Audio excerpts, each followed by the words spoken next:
এই নতুন বাংলাদেশের যে অভ্যুদয় হয়েছে গত জুলাই বিপ্লবের পরে, আমরা এখন নতুনভাবে এই জায়গাটায় প্রত্যেকের উদ্যোক্তা হওয়ার জন্য যে প্রয়োজনীয় সহায়তা, সেই অবকাঠামো আমরা তৈরি করে ফেলেছি।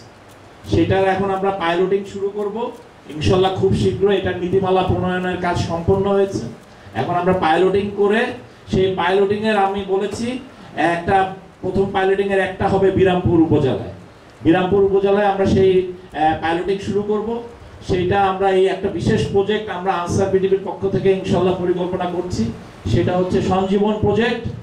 এই প্রজেক্টের মাধ্যমে আপনাদের মতো যারা আছে, যাদের জীবিকার নিশ্চিত করা গেলে, যাদেরকে আমরা স্বেচ্ছাসেবী হিসেবে সমাজের নিরাপত্তা এবং সমাজে আর্থসামাজিক যে উন্নয়নে ভূমিকা রাখার ক্ষেত্রে, জোরালো ভূমিকা রাখার ক্ষেত্রে আমরা সবসময় রাষ্ট্রের পাশে পাবো, জনগণের পাশে পাবো, সেই উদ্দেশ্যকে সামনে রেখে আমরা এই সঞ্জীবন প্রজেক্টটা আমাদের নিজস্ব বাহিনীর পক্ষ থেকে ইনশাল্লাহ খুব দ্রুতই লঞ্চ হবে। আমরা হয়তো বিরামপুর দিয়ে আগে শুরু করব এবং প্রতিটা উপজেলায় আমাদের এই কার্যক্রমকে যারা প্লাটুন, আমাদের যে বিডিপি প্লাটুন যারা থাকবে, প্লাটুনের সদস্য যারা থাকবে, তারা এই প্রজেক্টের আওতাভুক্ত থাকবে। সবাই সব প্লাটুনকে হয়তো আমাদের তো আপনারা সবাই জানেন 60 লক্ষ আমাদের সদস্য, তার মধ্যে 58 লক্ষই হচ্ছে আপনাদের মতো স্বেচ্ছাসেবী বিডিপি।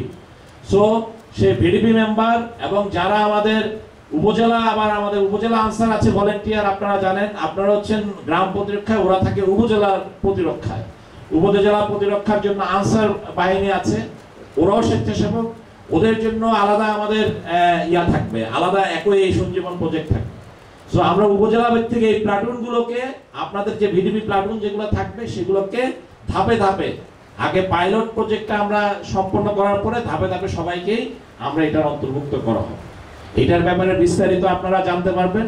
আমার বলার উদ্দেশ্য ছিল এই প্রজেক্টের মাধ্যমে আমরা মূলত আপনাদের যারা ভিডিপি তরুণ স্বেচ্ছাসেবক যারা আছে, তাদের উদ্যোক্তা হিসেবে তৈরি করার জন্য আমরা আমাদের স্টার্ট মার্ক, মানে যাত্রা শুরু করার একটা অলরেডি আমরা পরিকল্পনা অলরেডি নিয়ে ফেলেছি। ইনশাল্লাহ সেই পথে আমরা যাব। সেই উদ্দেশ্যকে সামনে রেখে আপনাদেরকে সেই ধারণাগুলোই এই প্রশিক্ষণের মাধ্যমে দেওয়া হয়েছে। তারপরে এছাড়াও আপনারা জানেন যে আমাদের বিভিন্ন সময় দুর্যোগ হয়, এই যে বিভিন্ন রাষ্ট্রীয় ব্যবস্থাপনায়, সামনে নির্বাচন আছে, বিভিন্ন সময় আমাদের পূজা পার্বণ উৎসব আয়োজন, এইসব সময় আমাদের প্রশাসনিক বিভিন্ন দায়িত্ব পালন করতে গেলে আমাদের স্বেচ্ছাসেবকের প্রয়োজন হয়।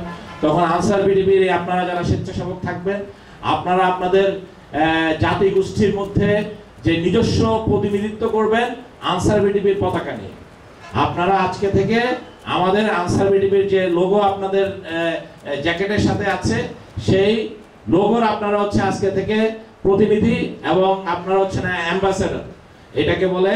আপনারা আমাদের বাহক হিসেবে ওখানে থাকবেন, যাতে কিনা যে কোনো প্রয়োজনে আপনারা আমাদের যারা আনসার বিডিপির ইয়া আছে তাদের সাথে আপনাদের যোগাযোগ করতে খুবই সহজ হয়। এবং আপনারা আপনাদের কমিউনিটিতে যে আমরা যে সামাজিক যে সমৃদ্ধি চাই, সামাজিক যে উন্নয়ন চাই, সামাজিক যে নিরাপত্তা চাই, সেই নিরাপত্তার জায়গায় যেন আমরা একটা বোঝাপড়া তৈরি হয়, আমাদের একটা আস্থা তৈরি হয়, এবং সেই আস্থার জায়গা থেকে যেন আমরা সার্বিকভাবে দিনাজপুর জেলায় যেন একটা দৃষ্টান্ত, আপনাদের এই প্রতিনিধিত্ব যেন একটা দৃষ্টান্ত স্থাপন করতে পারে।